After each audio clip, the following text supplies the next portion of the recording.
Phrasal verbs. Phrasal verb होती हैं verb plus preposition. जब मैं वर्ब और उसके साथ प्रेपोजिशन को मिला के लिखता हूं तो उसे बोलते हैं फ्रेजल वर्ब। अब आप ये दोनों सेंटेंस को देखिए, आई रैन अप अ बिग हिल और आई रैन अप अ बिग बिल। इनमें आपको बताना है कि फ्रेजल वर्ब किस में यूज किया है और नॉर्मल वर्ब किस में यूज किया है। देखिए, आई रैन अप अ बिग हिल का मतलब है कि मैं एक बड़े पहाड़ पर चढ़ गया। आई रैन अप अ बिग हिल, तो यहां पे रैन और अप अलग अलग करके लिखे हुए हैं। आई रैन मतलब मैं दौड़ा, अप अ बिग हिल मतलब पहाड़ के ऊपर। तो मैं दौड़ा पहाड़ के ऊपर, यहां पे रैन और अप अलग अलग इनके मीनिंग है। रैन मतलब दौड़ना, अप मतलब ऊपर। लेकिन नीचे वाला सेंटेंस देखिए, आई रैन अप अ बिग बिल। इसका क्या ये मतलब है कि मैं किसी बिग बिल के ऊपर दौड़ा? नहीं, यहां पे रैन अप एक साथ है और रैन अप का मतलब होता है कोई चीज आ जाना, यानी मेरा बहुत बड़ा बिल आ गया। ये वो बिल है जो नॉर्मल रेस्टोरेंट में या होटल में खाना खाने पर आता है। तो आई रैन अप अ बिग बिल मतलब मेरा बहुत बड़ा बिल आ गया। यहाँ पे रैन का मतलब दौड़ना नहीं है और अप का मतलब ऊपर नहीं है। रैन अप का एक साथ मतलब है, इसको बोलते हैं फ्रेजल वर्ब। यानी कि रैन है यहाँ पे वर्ब और अप है यहाँ पे प्रेपोजिशन। तो वर्ब और प्रेपोजिशन जब मिलके काम करते हैं उसे फ्रेजल वर्ब कहा जाता है। अब ये वाला सेंटेंस देखिए, पहला सेंटेंस है I look down from the mountain top, यानी पहाड़ के ऊपर से मैंने नीचे देखा। और दूसरा सेंटेंस है she look down on me because I was her junior. अब इसमें आपको यह बताना है फ्रेजल वर्ब किस में है और नॉर्मल वर्ब किस में है। अब देखिए, ऊपर वाले में मैंने देखा पहाड़ से नीचे की तरफ, यहां पे लुक्ड का मतलब है देखना और डाउन का मतलब है नीचे, यानी इन दोनों का अलग अलग मतलब है, यानी ये फ्रेजल वर्ब नहीं है। फ्रेजल वर्ब के अंदर दोनों का मीनिंग एक साथ होता है, वर्ब का और प्रेपोजिशन का मिला के मतलब होता है।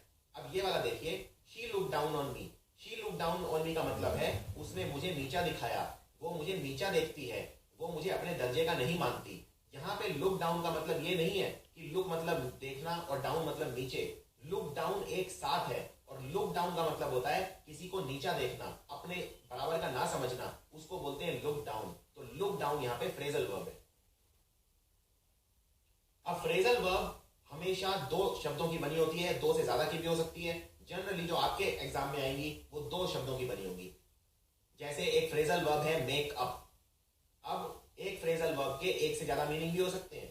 फॉर एग्जाम्पल, मेकअप का मतलब है या तो कोई झूठी कहानी बना देना, जैसे he made up a story about जिल एंड जो। उसने जिल और जो के बारे में एक झूठी कहानी बना दी, यानी he made up a story. एक बात और, फ्रेजल वर्ब एक वर्ब ही होती है, नॉर्मल वर्ब भी होती है। बस फर्क इतना है, फ्रेजल वर्ब में साथ में प्रेपोजिशन भी लग जाता है, यानी इस तरह के शब्द लगते हैं, अप डाउन अक्रॉस, इस तरह के शब्द साथ में लगते हैं। फ्रेजल वर्ब को भी आप भूतकाल बनाने के लिए, पास्ट टेंस बनाने के लिए चेंज करेंगे नॉर्मल वर्ब की तरह। तो यहाँ पे मेक है, मेक का पास्ट हो गया यहाँ पे मेड, क्योंकि उसने कहानी बना दी थी, यानी पास्ट टेंस यानी मेड अप। तो यहाँ पे आप ये नहीं लिखेंगे ही मेकअप, आप लिखेंगे ही मेड अप। दूसरा सेंटेंस, दे मेड अप। यहाँ पे मेकअप का मतलब झूठी कहानी बनाना नहीं है, यहाँ पे मेकअप का मतलब है दोबारा दोस्ती कर लेना। अगर आप किसी से लड़ाई करके दोबारा दोस्ती कर लेते हैं तो उसे बोलते हैं मेकअप, यानी आपने उसके साथ मेकअप कर लिया। अब देखते हैं इस पे क्वेश्चन कैसे आते हैं। Question fill in the blanks के रूप में आ सकते हैं। अगर आपने फ्रेजल वर्ब बहुत अच्छे से समझ लिया है तो फ्रेजल वर्ब से फिल इन द ब्लैंक्स बहुत आसान हो जाएंगे, क्योंकि फिल इन द ब्लैंक्स में फ्रेजल वर्ब से बहुत ज्यादा क्वेश्चन आते हैं। अब देखिए, ये क्वेश्चन एग्जाम से लिया हुआ है, he is not very good at getting his ideas dash. अब यहां पे आपको बताना है शब्द क्या आएगा, ओवर, थ्रू या अक्रॉस। और इसका फिल इन द ब्लैंक का मतलब यह है कि वो अपने आइडियाज दूसरे तक पहुंचाने में बहुत अच्छा नहीं है। अब देखिए, जब कोई दो पॉइंट होते हैं, पॉइंट ए और पॉइंट बी, आप अगर एक बिंदु से दूसरे बिंदु तक अपना संदेश पहुंचा रहे हैं किसी भी तरीके से, तो आप यूज करते हैं अक्रॉस। जैसे फॉर एग्जांपल, अगर ये मान लीजिए नदी है और आप नदी तैर जाते हैं इस पॉइंट से इस पॉइंट तक, नदी में आप नदी को क्रॉस कर लेते हैं, तो आप बोलेंगे मैंने I travelled across the river या I swam across the river, यानी आप नदी आपने क्रॉस कर ली एक बिंदु से दूसरे बिंदु। तो जब दो बिंदुओं के बीच में कम्युनिकेशन होता है तो हम अक्रॉस यूज करते हैं। यहां पे हम यूज करेंगे across. He is not very good at getting his ideas across. क्यों? क्योंकि गेट अक्रॉस का मतलब क्या होता है? गेट अक्रॉस का मतलब होता है अपनी बात दूसरे तक पहुंचाना। इस तरह से आपको यहां पे शब्द भरने हैं। सो गेट अक्रॉस का मतलब होता है कोई चीज कम्युनिकेट करना, खासकर कोई छोटी छोटी डिटेल्स कम्युनिकेट करना। जैसे फॉर एग्जाम्पल, अगर आप दूसरे से पूछना चाहते हैं पर्सन से कि क्या मैं अपनी बात आप तक अच्छे से पहुंचा पाया हूं, तो आप बोलेंगे have I got across my message to you clearly. यानी गॉट अक्रॉस मतलब क्या मैं अपनी बात एक बिंदु से यानी मैं दूसरा बिंदु यानी आप तक पहुंचा पाया हूं। तो गेट अक्रॉस का मतलब होता है कम्युनिकेट। इसी तरह से हम जो सबसे कॉमन एग्जाम में 50 से 60 फ्रेजल वर्ब आते हैं उनका अभ्यास करेंगे इस वीडियो के अंदर। अब देखिए ये वाला, he doesn't get dash well with his mother in law. Mother in law बोलते हैं सास को या सासू माँ को, तो वो अपनी मदर इन लॉ से उसकी बहुत अच्छी नहीं बनती है। इसमें आप क्या भरेंगे, ही डजंट गेट डैश। अब गेट के साथ कौन सा शब्द लगाते हैं जिसका मतलब होता है नहीं बनना या बनना, तो यहां पे लिखा है he doesn't get dash. Doesn't मतलब उसकी अच्छी नहीं बनती है, तो बनने को बोलते हैं गेट अलोंग। तो यहां पे आंसर होगा along. He doesn't get along well with his mother in law. मान लीजिए दो लोगों की बहुत अच्छी बनती है, तो आप बोलेंगे they get along well. Get along मतलब दो लोगों की अच्छी बनना। सो गेट अलोंग मतलब किसी के साथ बहुत अच्छी रिलेशनशिप होना, उसको बोलते हैं गेट अलोंग विद समवन। अब अगला देखिए, अभ्यास कीजिए पहले। The news of his arrest got dash quickly. उसके अरेस्ट होने की न्यूज, उसकी गिरफ्तारी की न्यूज हर जगह फैल गई बहुत ही जल्दी। अब इसमें गॉट के साथ कौन सा शब्द लगाएंगे जिसका मतलब होता है बहुत जल्दी फैलना, खासकर किसी न्यूज को, तो उसको बोलते हैं गॉट अराउंड। सो गॉट अराउंड का मतलब होता है कोई चीज बहुत जल्दी जब फैलती है या सर्कुलेट होती है, जैसे कोई अफवाह बहुत जल्दी फैलती है, उसको बोलते हैं गॉट अराउंड। तो गेट अराउंड से बन जाएगा गॉट अराउंड पास्ट टेंस में। वो सेंटेंस के ऊपर डिपेंड करेगा। गेट अराउंड मतलब फैलना। अब ये देखिए, I thought he would never get dash his illness. मैंने सोचा था कि वो अपनी बीमारी से कभी भी निकल नहीं पाएगा। अब यहां पे गेट के साथ क्या भरेंगे जिसका मतलब होगा बीमारी से निकलना या किसी भी चीज को पीछे छोड़ देना, किसी भी मुसीबत को पीछे छोड़ देना, किसी भी मुसीबत पर विजय पा लेना। तो क्या भरेंगे आप यहाँ, गेट डाउन, गेट थ्रू या गेट ओवर। आप बीमारी से जब बाहर निकलते हैं उसको बोलते हैं get over. For example, I have got over my fever, यानी मैं अपने बुखार से बाहर निकल चुका हूं। सो गेट ओवर का मतलब होता है किसी चीज से रिकवर कर लेना, किसी भी चीज से रिकवर कर लेना, दोबारा अपना स्वास्थ्य पा लेना, उसको बोलते हैं गेट ओवर। अगला सेंटेंस देखिए, Paul got dash the bus to go to the store. Paul bus में चढ़ गया स्टोर में जाने के लिए। तो आप यहाँ गॉट के साथ क्या लिखेंगे जिसका मतलब होता है बस में चढ़ना, got up the bus, got on the bus या गॉट एट द बस। इसी तरह कंफ्यूज करने के लिए यहाँ पे चलिए मैं एक ऑप्शन और दे देता हूँ, Paul got in the bus. तो कौन सा आप भरेंगे जिसका मतलब होता है बस में चढ़ना। अब देखिए, गाड़ी दो तरह की होती है, एक जिसमें आप चल के पहले थोड़ा पैदल चलते हैं फिर सीट पे जाके बैठते हैं, और जैसे बस, जैसे एरोप्लेन, इनमें आप सीधे सीट पर जाके नहीं बैठ जाते, पहले थोड़ा सा आप पैदल चलते हैं चढ़ने के बाद और उसके बाद फिर आप सीट पे जाके बैठते हैं। इसमें हम यूज करते हैं ऑन। इसी तरह बस हो गया या एरोप्लेन हो गया, इनमें आप हमेशा ऑन यूज करते हैं, लेकिन ऐसी गाड़ी जिसमें आप सीधे जाके बैठ जाते हैं उसमें हम इन यूज करते हैं। अब यहाँ पे बस है, बस में आप सीधे जाके सीट पर नहीं बैठते, पहले थोड़ा पैदल चलते हैं उसके बाद जाके बस पे बैठते हैं। तो यहाँ आप भरेंगे Paul got on the bus. तो गेट ऑन का मतलब होता है एंटर करना, लेकिन अगर गाड़ी में एंटर करेंगे तो आप बोलेंगे गेट इन। गेट इन का मतलब एंटर करना। इसी तरह कमरे के अंदर अगर आप जा रहे हैं तो आप बोलेंगे गेट इन। मान लीजिए अगर कोई गेट पे खड़ा है और आप उसे बोलना चाहते हैं कि कमरे के अंदर आ जाओ, तो आप बोलेंगे please get in the room. आगे अभ्यास करते हैं, let's get dash tomorrow at 9। यानी कि कल हम 9 बजे मिलते हैं। तो मिलने के लिए गेट के साथ आप कौन सा शब्द लगाएंगे, मिलने को बोलते हैं इकट्ठा होना, यानी जब आप मिलेंगे तो आप इकट्ठा होंगे, यानी गेट टुगेदर। गेट टुगेदर यानी मिलना। सो गेट टुगेदर को बोलते हैं मीट। अगला है someone dash last night and stole our TV. कल कोई हमारे घर में घुस आया और हमारा टीवी चुरा कर ले गया। तो समवन के साथ यहां पे कौन सा फ्रेजल वर्ब आएगा जिसका मतलब है किसी के घर में जबरदस्ती घुस जाना चोरी करने के लिए। इसको बोलते हैं किसी के घर में ब्रेक इन कर जाना। तो यहां पे कल रात कोई घुस आया यानी पास्ट टेंस, तो ब्रेक इन का पास्ट टेंस क्या हो जाएगा? Broke in. सो आंसर है A, broke in. Someone broke in last night and stole our TV. So break in का मतलब होता है जबरदस्ती किसी बिल्डिंग के अंदर घुस जाना। अगला sentence, they dash last night after 3 years of dating. 3 साल से उनकी रिलेशनशिप थी, 3 साल से वो साथ थे, कल रात उन्होंने क्या कर लिया? तो आंसर ऑप्शन है ब्रेक इन, जिसका बन गया ब्रोक इन, ब्रॉट इन, या ब्रेकअप, जिसका है ब्रोकअप। जब आप रिलेशनशिप में होते हैं और टूट जाती है उसको बोलते हैं ब्रेकअप। तो ब्रेकअप का, क्योंकि उन्होंने कल रात किया यानी पास्ट टेंस, तो ब्रेकअप का पास्ट बन जाएगा ब्रोकअप। तो यहां पे आप लिखेंगे दे ब्रोकअप लास्ट नाइट, यानी आंसर है सी। सो ब्रेकअप का मतलब होता है कोई रिलेशनशिप खत्म करना। अगला sentence, Jason dash the wedding because he wasn't in love with his fiancee. Jason ने अपनी शादी कैंसिल कर दी क्योंकि उसे ऐसा लगा कि वो अपनी होने वाली पत्नी के साथ खुश नहीं रहेगा, उसके साथ प्यार नहीं करता। तो आप यहां पे उसने क्या कर दी? वेडिंग को कैंसिल कर दिया, शादी को कैंसिल कर दिया। किसी चीज को कैंसिल करने के लिए अब आपको बताना है फ्रेजल वर्ब कौन सा आएगा, ब्रॉट इन, गॉट ऑफ या कॉल्ड ऑफ। तो किसी भी चीज को जब हम कैंसिल करते हैं उसको बोलते हैं कॉल ऑफ। और यहां पे उसने पास्ट टेंस में होगा क्योंकि ये पास्ट टेंस की चीज है, वॉज लिखा है, तो कॉल ऑफ का क्या हो जाएगा? Called off. सो आंसर होगा सी। सो कॉल ऑफ का मतलब होता है कोई चीज कैंसिल कर देना। इसी तरह, please dash your answer sheets before you submit your test. कृपया करके अपनी आंसर शीट्स को क्या कर लीजिए, सबमिट करने से पहले। टीचर क्या बोलते हैं कि जब आप अपनी आंसर शीट सबमिट करते हैं तो पहले क्या कर लो? रिवाइज कर लो। लेकिन रिवाइज के लिए मुझे यहां फ्रेजल वर्ब चाहिए, और रिवाइज के लिए फ्रेजल वर्ब क्या होता है? गो बाय, गो ओवर या गो अलोंग। तो रिवाइज करने को बोलते हैं गो ओवर। जब भी आप कोई सेंटेंस पढ़ें तो आपको मीनिंग गेस करना पड़ेगा पहले कि वहां पे क्या आएगा, और वो मीनिंग फिर किस फ्रेजल वर्ब का होता है वो फिर आपको गेस करना पड़ेगा। तो ये आपके लिए थोड़ा सा अभ्यास कराता हूं। ये सारे सेंटेंस क्वेश्चन में से लिए गए हैं, पुराने पेपर में से लिए गए हैं, ऑप्शन में नहीं दूंगा, मैं चाहता हूं आप खुद कोशिश करें। तो पहला सेंटेंस है, Manoj waited for Tom for ages but he didn't dash. Manoj ने टॉम का बहुत लंबे समय तक इंतजार किया लेकिन टॉम नहीं आया।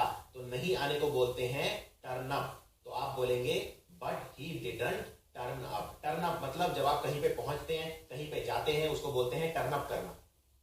इसी तरह से, what kind of music dash you dash. किस तरह का म्यूजिक आप पसंद करते हैं। किसी चीज को पसंद करने के लिए आप बोलते हैं I am into something. So आप बोलेंगे what kind of music are you into. For example, अगर आप फुटबॉल खेलने का शौक रखते हैं तो आप बोलेंगे I am into football. I am into football मतलब मैं फुटबॉल का शौकीन हूं, आई एम इनटू फुटबॉल। अगर आप क्रिकेट के शौकीन हैं तो आप बोलेंगे I am into cricket. To be into something मतलब उस चीज का शौक रखना।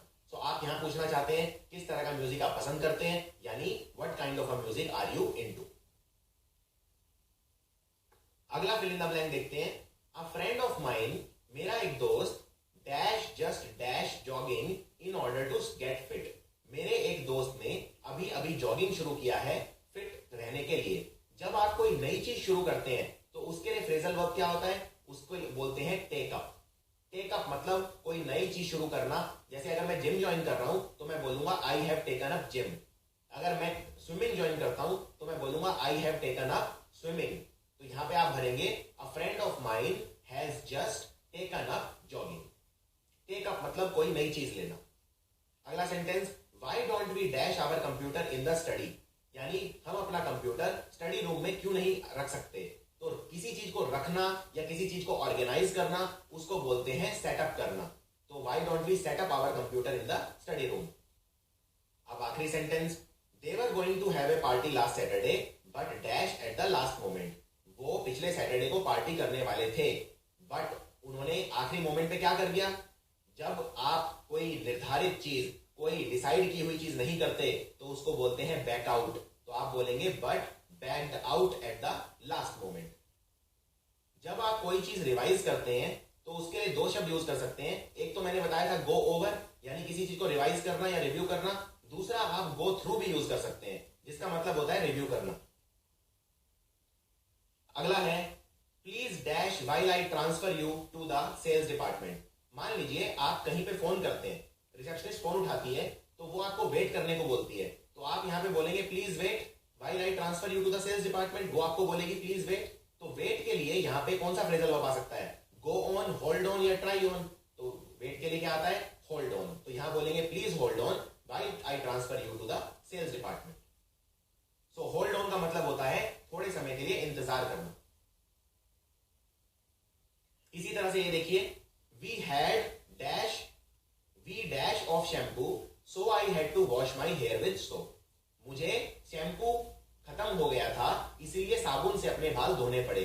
जब कोई चीज खत्म हो जाती है तो आप क्या बोलते हैं? रन आउट, रन ऑफ या रन ओवर। खत्म होने के लिए आप बोलते हैं run out of something. Run out of something मतलब खत्म हो जाना। तो यहां पे रन का पास्ट टेंस क्या हो जाएगा? We ran out of shampoo. हमारा शैम्पू खत्म हो गया था, so we ran out of shampoo. So run out का मतलब होता है जब आपके पास कोई चीज बचती नहीं है। जैसे गाड़ी में अगर आपका पेट्रोल खत्म हो जाता है तो आप बोलेंगे I have run out of petrol. Phrasal verb को फिल इन द ब्लैंक्स के रूप में भी आ सकते हैं और फ्रेजल वर्ब जनरली भी आ सकते हैं। अब देखते हैं एग्जाम के लिए पिछले 10 सालों में सबसे इंपॉर्टेंट फ्रेजल वर्ब कौन कौन से हैं। अभी तक जो मैंने करा है वो भी बहुत इंपॉर्टेंट है और ये जो मैं करवाने वाला हूं ये भी बहुत इंपॉर्टेंट है और इनमें फ्रेजल वर्ब के एक से ज्यादा मीनिंग भी हो सकते हैं। सबसे पहला फ्रेजल वर्ब है एड अप। एड अप का मतलब होता है जब कोई चीज जुड़ जाती है। फॉर एग्जाम्पल, मैंने सारे सेब एड अप कर दिए, उनका नंबर 12 था। यानी मैंने साथ मिला के गिनना, किसी चीज को साथ मिला के करना या टोटल करना, उसको बोलते हैं एड अप। दूसरा है किसी चीज का सेंस बनना। मान लीजिए अगर आप कोई बात कर रहे हैं और उसका कोई सेंस ही नहीं बन रहा तो मैं कहूंगा your story doesn't add up. Whatever you are saying doesn't add up, यानी उसका कोई सेंस नहीं बन रहा है। और अगर सेंस बन रहा है तो मैं बोलूंगा your story adds up perfectly. तो एक मतलब एड अप का होता है कोई चीज टोटल करना और दूसरा एड अप का मतलब होता है किसी चीज का सेंस बनना, कोई चीज लॉजिकल होना या सच होना। For example, her story didn't add up, I think she was lying, it didn't make sense. उसकी स्टोरी जो थी उसका कोई सेंस नहीं बना, मुझे लग रहा था वो झूठ बोल रही थी, उसकी स्टोरी का कोई सेंस नहीं बना। अगला शब्द है ब्लो अप।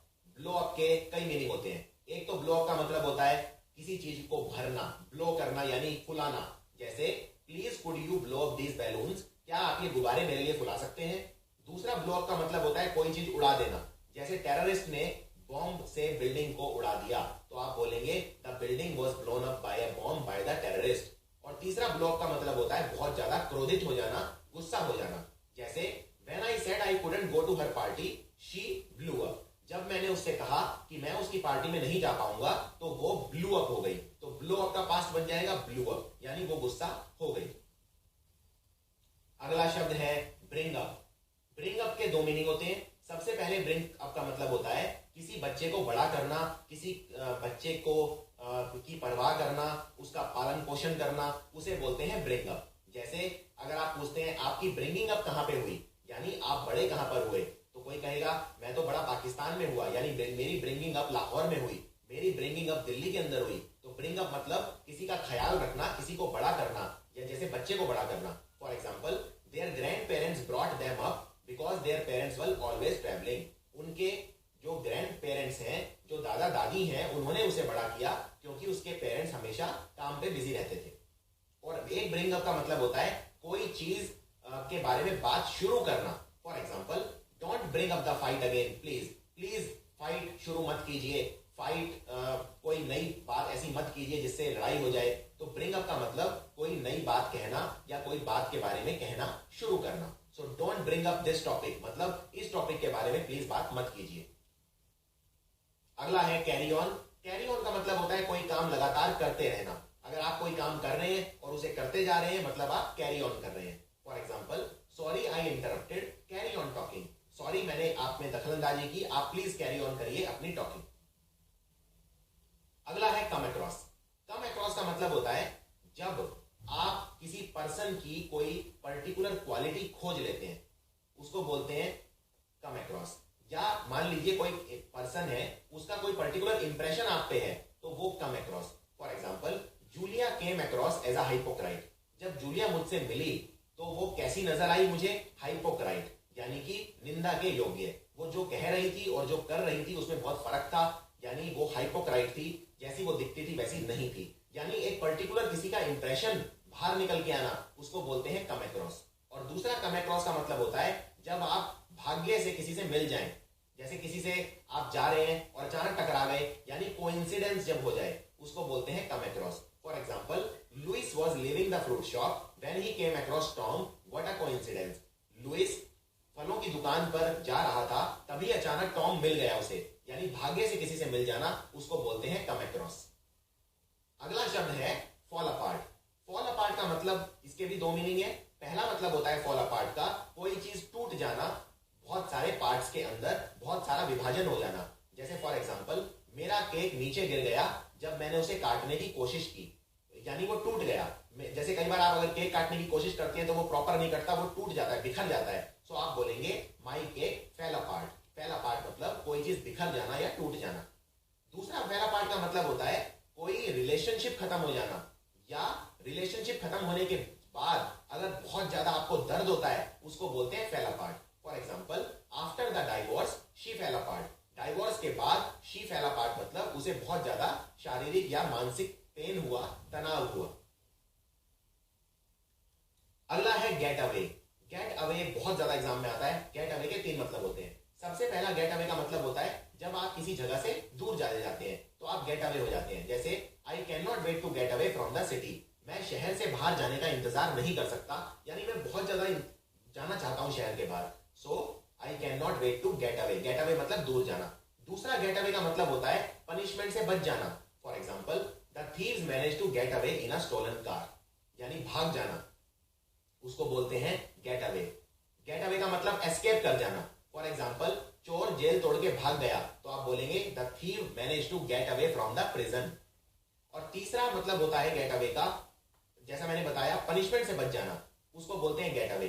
जैसे स्टूडेंट जो था उसने होमवर्क नहीं किया but he manage to get away, यानी वो पनिशमेंट से बच गया। तो तीनों ही मीनिंग बहुत ज्यादा एग्जाम में पूछे जाते हैं। अगला है ब्रेक इन। ब्रेक इन जैसा मैंने बताया, अगर आप किसी के घर में जबरदस्ती घुस जाते हैं उसको बोलते हैं ब्रेक इन करना। जैसे बर्गलर मतलब चोर, the burglars broke in the store, burglars broke in and stole the TV and video. और दूसरा ब्रेक इन का मीनिंग होता है बीच में दखल अंदाजी करना। जैसे I am sorry to break in on your conversation but there is a problem. मैं दखल अंदाजी करने के लिए माफी चाहूंगा, I am sorry to break in on your conversation. अगला है गेट ओवर। गेट ओवर का मतलब होता है जब आप किसी समस्या से निदान पा लेते हैं, किसी समस्या को सुलझा लेते हैं। For example, I got over my fear of flying. I got over my fear of flying मतलब मेरे को एरोप्लेन में उड़ने से डर लगता था, लेकिन अब मैं उससे गेट ओवर हो गया हूं, यानी मैं गॉट ओवर हो गया हूं, यानी मैंने उस पर विजय पा ली है अपने डर के ऊपर। और दूसरा गेट ओवर का मतलब होता है दोबारा स्वस्थ हो जाना, यानी किसी बीमारी पे काबू पा लेना। So for example, have you heard Dev has gotten over the flu. क्या आपने सुना देव ने अपने फ्लू को खत्म कर दिया है, यानी अब वो उस बीमारी से बाहर आ गया। अगला शब्द है look forward to. Look forward to का मतलब है जब आप कोई चीज चाहते हैं बहुत ज्यादा करना, उसको बोलते हैं लुक फॉरवर्ड टू, यानी आप उसका बहुत ही बेसब्री से इंतजार कर रहे हैं। फॉर एग्जाम्पल, मान लीजिए कोई पिक्चर रिलीज होने वाली है और आप उसका बहुत बेसब्री से इंतजार कर रहे हैं, यानी you are looking forward to it. So William is really looking forward to going on holiday. विलियम छुट्टियों पे जाने का बहुत बेसब्री से इंतजार कर रहा है, so he is looking forward to going on holiday. अगला शब्द है लुकअप। लुकअप के दो मतलब होते हैं। पहला, लुकअप का मतलब होता है कोई चीज पहले से इंप्रूव हो जाना, पहले से उसमें सुधार आना। जैसे भारत की जो अर्थव्यवस्था है वो पहले से सुधर रही है, तो आप बोलेंगे the economy is finally looking up. और दूसरा लुकअप का मतलब होता है कोई चीज खोजना। For example, let's look up his number in the yellow pages. मान लीजिए अगर मुझे कोई नंबर नहीं मिलता तो मैं उसे येलो पेजेस के अंदर खोजूंगा, यानी I will look up the number. अगला है पास आउट। पास आउट का मतलब होता है जब आप टल्ली हो जाते हैं, शराब पी के अनकॉन्शियस हो जाते हैं, बेहोश हो जाते हैं, उसको बोलते हैं पास आउट। तो जनरली शराब की वजह से ऐसा होता है। Lisa was so tired she got home and passed out on the sofa. तो लीजा घर पहुंची लेकिन वो बहुत थकी हुई थी शराब पी के, तो वो पास आउट हो गई, यानी वो बेहोश हो गई या वो उसे नींद आ गई। अगला शब्द है वॉच आउट। वॉच आउट का मतलब होता है जब मैं कहता हूं किसी चीज से सावधान रहिए, उसको बोलते हैं watch out. For example, watch out in the mountain there are tigers there, यानी पहाड़ों में सावधान रहना, वॉच आउट करना, वहां पे बहुत सारे शेर हैं। अगला है फॉल फॉर, बहुत ज्यादा एग्जाम में आता है फॉल फॉर। फॉल फॉर के दो मतलब होते हैं, एक किसी के प्यार में पड़ जाना, किसी से मोहब्बत करना, तो उसको बोलते हैं fall for. For example, he fell for her, मतलब उसे उससे प्यार हो गया। He fell for her the moment their eyes met, जैसे ही उनकी आंखें मिली उसे उससे प्यार हो गया, यानी ही फेल फॉर हर। तो फॉल फॉर मतलब किसी से प्यार में पड़ जाना, किसी के प्रति अट्रैक्ट हो जाना। और दूसरा फॉल फॉर का मतलब होता है अगर आपको कोई बेवकूफ बनाए और आप बेवकूफ बन गए, यानी आप फॉल फॉर हो गए। सो for example, he fell for my story, मतलब मैंने कोई झूठी कहानी बनाई उसे बेवकूफ बनाने के लिए और वो उसने मान भी ली, यानी ही फेल फॉर माई स्टोरी। दूसरा होता है फॉल आउट। फॉल आउट का मतलब दो हैं। सबसे पहला, जैसे अगर आप किसी चीज से बाहर निकल जाते हैं, किसी चीज से कोई चीज आपके बाहर निकल जाती है तो वो फॉल आउट है। जैसे अगर आपका पर्स आपकी पैंट से बाहर निकल गया है तो आप बोलेंगे the purse fail out of my pocket. इसी तरह से कोई बंद जगह से अगर कोई चीज बाहर निकल जाती है तो आप बोलते हैं फॉल आउट। जैसे अगर आप किसी ट्रेन में बैठे हैं और आप बाहर निकल रहे हैं तो आप फॉल आउट कर रहे हैं, तो किसी बंद चीज से बाहर आना मतलब फॉल आउट। और दूसरा फॉल आउट का मीनिंग है लड़ाई कर लेना, किसी से, किसी के साथ बहस करना, उसको भी बोलते हैं fall out. For example, I fail out with my boss, यानी मेरे बॉस से लड़ाई हो गई। अगला है कॉल आउट।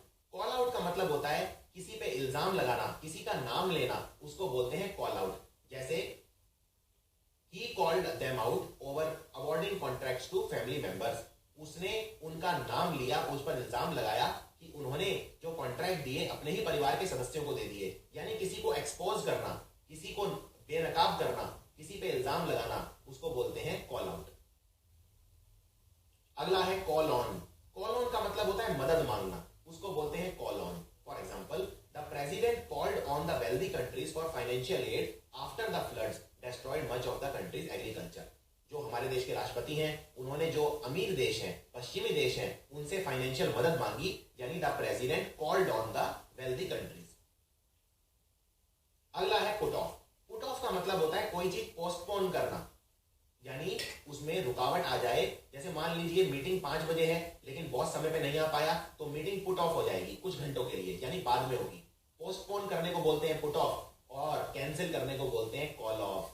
इन दोनों में बहुत ज्यादा कंफ्यूजन रहती है और इस पे क्वेश्चन बहुत आते हैं। कहीं पे पुट ऑफ आना होता है वहां पे कॉल ऑफ लिख देते हैं, कहीं पे कॉल ऑफ आना होता है तो पुट ऑफ लिख देते हैं। कॉल ऑफ का मतलब कोई चीज बिल्कुल ही कैंसिल कर देना। मान लो आज मीटिंग है और बॉस नहीं आया और मैंने इसलिए मीटिंग कैंसिल कर दी, यानी मैंने कॉल ऑफ कर दी। लेकिन अगर मैंने उसे थोड़ा सा लेट कर दिया, यानी मैंने पुट ऑफ कर दिया। अगला है गेट बाय। गेट बाय का मतलब होता है सिर्फ गुजारा चलाना, अपना काम चलाना। जैसे मेरे पास 700 रुपए बचे हैं और मुझे अभी 10 दिन चलाने हैं, लेकिन मेरा काम चल जाएगा, यानी मनी एनफ है मेरे लिए गेट बाय करने के लिए। गेट बाय मतलब जस्ट काम चलाना। तो for example, they are finding it increasingly difficult to get by since their daughter was born। जब से उनकी बेटी का जन्म हुआ है तो वो डिफिकल्टी हो रही है उन्हें गेट बाय करने में, क्योंकि नई संतान हुई है तो उस पर खर्चा ज्यादा है, इसलिए वो गेट बाय नहीं कर पा रहे हैं। अगला है break out of. Break out of का मतलब होता है भाग जाना, एस्केप कर जाना, उसको बोलते हैं ब्रेक आउट ऑफ। जैसे 3 प्रिजनर जेल तोड़ के भाग गए हैं तो आप बोलेंगे 3 dangerous prisoners broke out of the prison last night। अगला शब्द है कॉल फॉर। कॉल फॉर का मतलब होता है डिमांड करना किसी चीज की, बहुत ही ज्यादा इंपॉर्टेंट है। ये जो शब्द हैं सारे कॉल वाले, ये बहुत इंपॉर्टेंट होते हैं। जैसे call on, call out, call for. Call for का मतलब किसी चीज की डिमांड रखना। जैसे the opposition party called for the minister resignation after the scandal broke. Opposition party जो मिनिस्टर है उसका रेजिग्नेशन मांग रही है, यानी the opposition party called for the ministers resignation. अगले 2 शब्द हैं काफी इंपॉर्टेंट। शब्द है ब्रेक डाउन। ब्रेक डाउन के 2 मीनिंग होते हैं। एक तो मीनिंग होता है ब्रेक डाउन का बातचीत खत्म हो जाना, यानी जब आप किसी के साथ नेगोशिएट करना चाह रहे हैं, कोई कोशिश कर रहे हैं सुलह करने की, वो टूट जाए। जैसे भारत पाकिस्तान के बीच जो कश्मीर वार्ता है वो ब्रेक डाउन हो चुकी है, अब उस पर कोई सुलह संभव नहीं है। और दूसरा ब्रेक डाउन का मतलब होता है रोने लग जाना, यानी अपने इमोशंस को कंट्रोल ना कर पाना, कोई इतनी दुख भरी खबर सुनना कि आप ब्रेक डाउन हो जाओ, उसको भी बोलते हैं ब्रेक डाउन। यानी आंसुओं से रोना, पश्चाताप करना, उसे बोलते हैं ब्रेक डाउन। अगला शब्द है लुक बैक। लुक बैक का मतलब होता है जब आप पीछे मुड़ के देखते हैं जिंदगी में, उसे बोलते हैं लुक बैक। जैसे आज जब भी मैं पीछे मुड़ के देखता हूं तो मैं देखता हूं कि मेरी जिंदगी में बहुत ज्यादा दुख थे और बहुत ज्यादा सुख थे। सो आप बोलेंगे as I look back in my life. Look back मतलब पुरानी चीजों का निरीक्षण करना, पुरानी चीजें सोचना। और आखिरी शब्द है लुक डाउन। लुक डाउन का मतलब होता है किसी को नीचा दिखाना, किसी को घृणा की नजर से देखना, किसी को अपने लायक ना समझना। For example, when people think they are superior to everyone, often look down on others. जो लोग अपने आप को बहुत ज्यादा सुपीरियर समझते हैं वो दूसरों को अक्सर नीचा देखा करते हैं। इसको बोलते हैं लुक डाउन। सो ये थे सबसे इंपॉर्टेंट फ्रेजल वर्ब्स। इसमें जो भी मैंने फ्रेजल वर्ब कवर किए हैं, लगभग 50 से 60 फ्रेजल वर्ब इंपॉर्टेंट कवर किए हैं। ये आपको अच्छे से करने हैं। इनमें सारे वो फ्रेजल वर्ब हैं जो सबसे ज्यादा रिपीट हुए हैं पिछले 20 सालों के अंदर एग्जाम्स में। और फ्रेजल वर्ब्स की जो रेंज है बहुत ज्यादा नहीं है।